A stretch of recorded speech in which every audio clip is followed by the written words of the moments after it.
dengan meriah, tak sangka semua huru hara. Lansir tak pasang baju pun dah berlubang, tak cerita bab masak rendang. Aduh, rendah hangit pula. Itu je.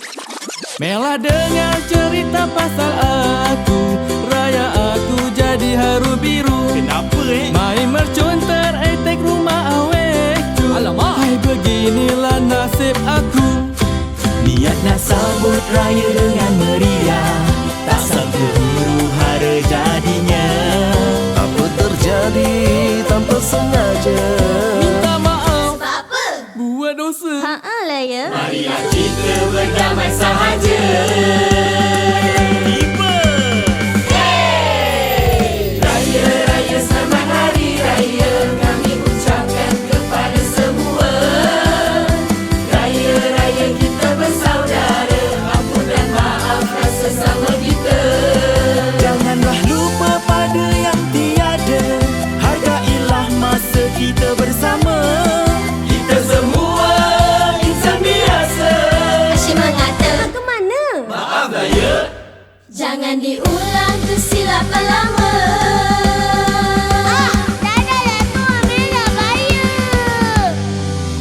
Selamat Hari Raya Aidilfitri mulia.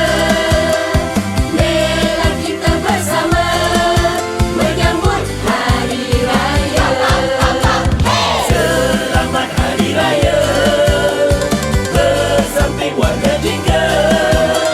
Marilah kita semua beraya dengan ganda. Selamat Hari Raya, cantiknya berkebaya. Kanda dah bersedia ke? Beraya rumah bonda. Niat nak sambut raya. Niat nak sambut raya dengan meriah. Tak sangka huru hara jadinya.